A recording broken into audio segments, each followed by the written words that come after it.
Huge update when it comes to the tipping situation with Uber Eats and DoorDash and Postmates and all these delivery services in New York City. And all comes down to this comment. This is the perfect thing that I really want to see. I appreciate them posting this and being very open and transparent about their earnings. And long story short, as you can see from this comment, this person went from making about $15 an hour before and now is making on average about $29 an hour, a $14 an hour average increase, which is awesome. And in the video I posted previously, I basically talked about the fact that now with Uber Eats and DoorDash and probably other services are going to follow suit.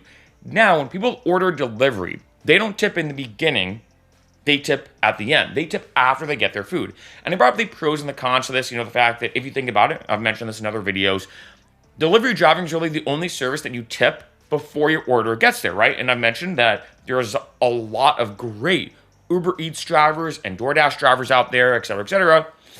But there's also some bad ones, right? And it's like, okay, it does make, if I'm looking at this from a purely logical standpoint, looking at both sides, it makes sense that like any other service, you should tip at the end because some people deserve a tip, some people don't.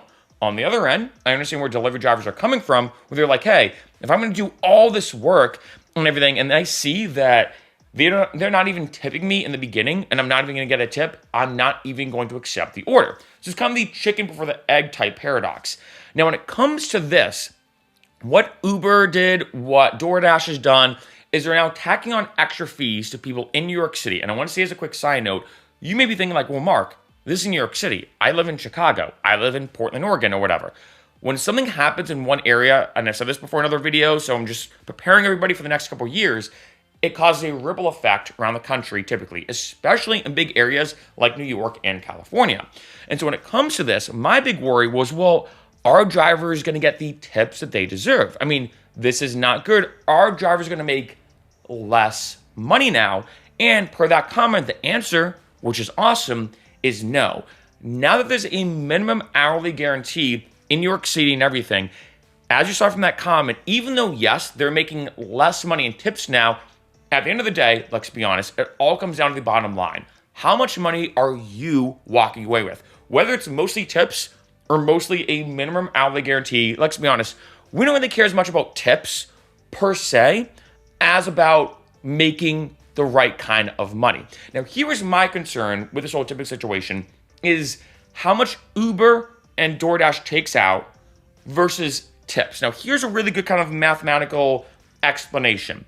Situation one, let's say you drive for Uber Eats, you do it for 1 hour, I'm making numbers very simple, you make $20, and Uber Eats takes out 50% of that. Well, you made $10, right? $10 goes to Uber Eats or Uber, $10 goes to you.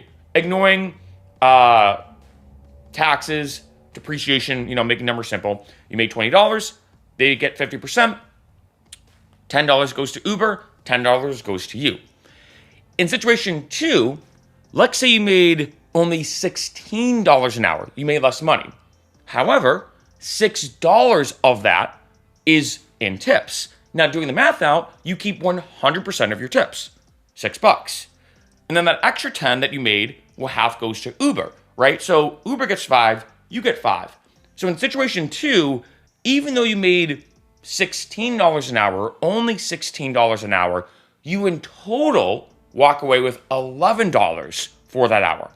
As opposed to situation one, even though, yeah, you made $20 an hour, because all of that in a sense, or half of that goes to Uber, because all of that's made directly through Uber, because half that goes to them, you walk away with 10. So in a sense, getting more tips can actually equal more money in your pocket. That was my worry. And on that video that I posted previously, this is like an update video or a follow-up video, I was pretty pessimistic. I'm like, this isn't good. It's not good for drivers. I feel like drivers are not going to get paid what they should.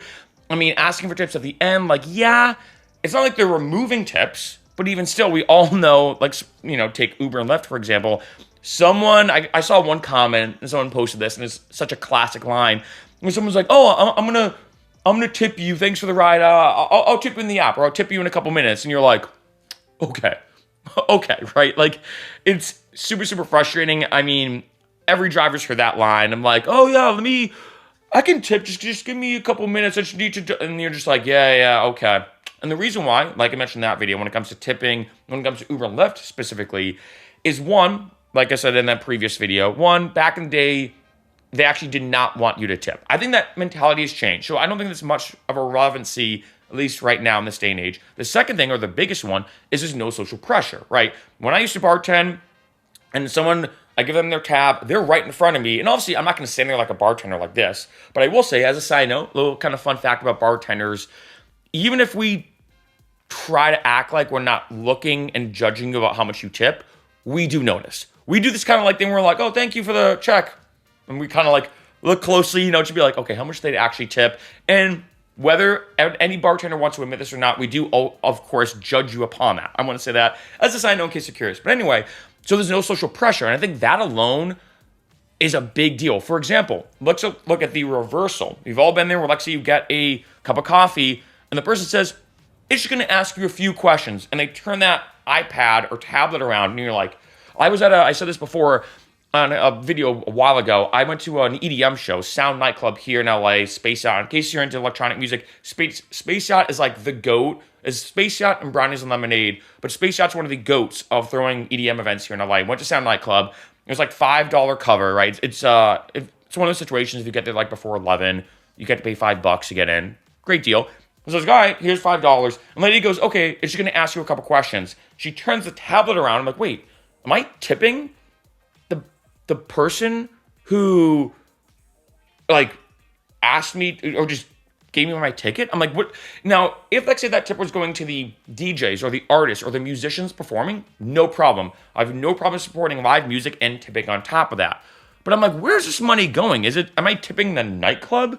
Like, and if you think about it, when it comes to those tablets, it has been shown that people are more likely to tip now with those tablets because of social pressure. And I know it seems like kind of like a random side note I'm bringing up, but it's all about the social pressure. And you're looking at the reversal. On one end with those tablets, you're probably going to tip for something that you typically would not tip for. However, on the other end, the removal of that social pressure with, like, say, Lyft and Uber, well, you're not getting that social pressure. It's the exact opposite. You pretty much don't have it at all. So I think more people are less likely to tip now on Lyft and Uber. Now, when it comes to delivery driving, there was that low-key social pressure because you're tipping in the beginning. You know that if you didn't tip them at all and you zero them, which is a term that I know that's been used in a lot of different industries like bartending, and you gave them a zero tip, you gave them no tip whatsoever, look, they might mess with my food.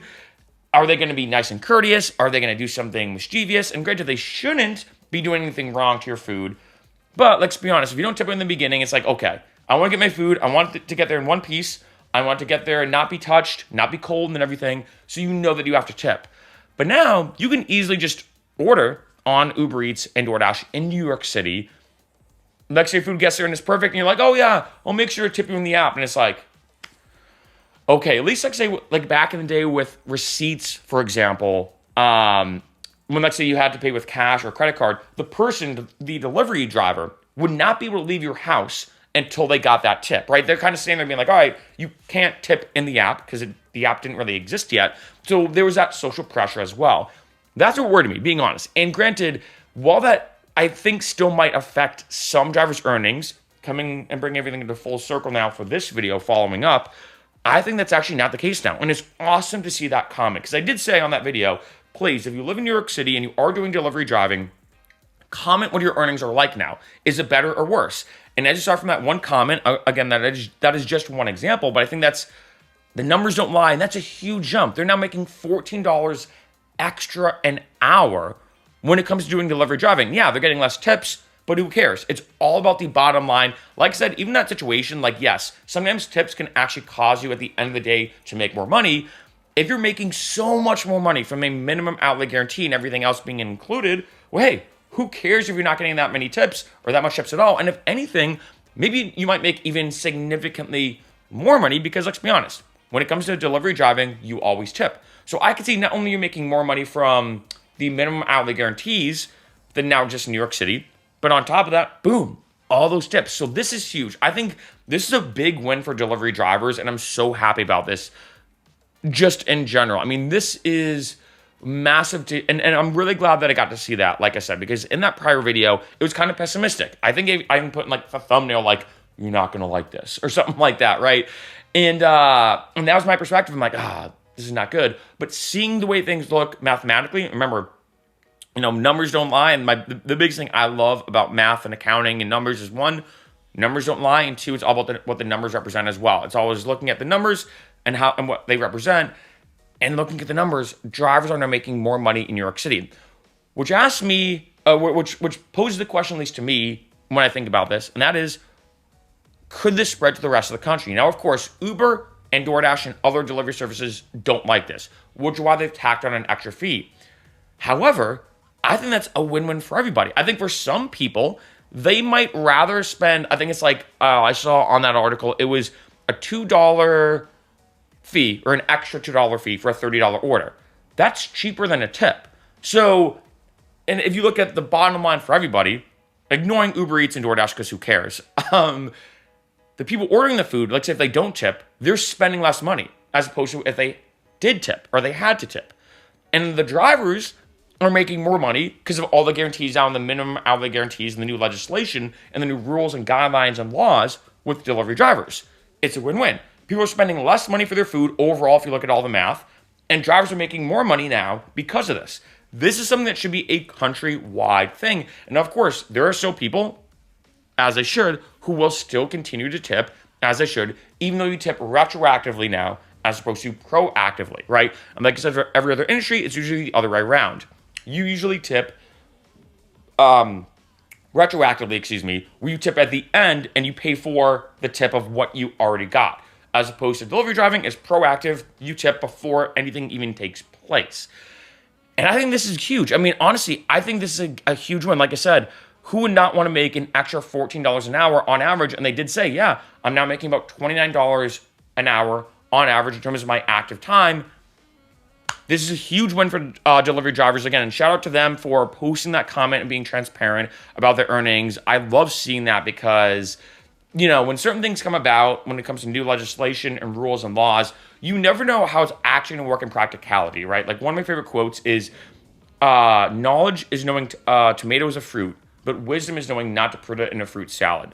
Probably my favorite quote of all time, that doing something in terms of experiencing it is a lot more indicative of how it works or how it acts or whatever, as opposed to just reading about it in a book or in text, right? And so for a situation like this, I wasn't really sure, okay, in practicality, it should help drivers in terms of theory, but in practicality, how does it actually help or does it hurt drivers? And seeing this absolutely massive, and it does make me wonder, could this spread through the rest of the country? I think that would be huge, and I really hope it does. Like say here in California, we had Prop 22 happen, and now drivers here have minimum hourly guarantees.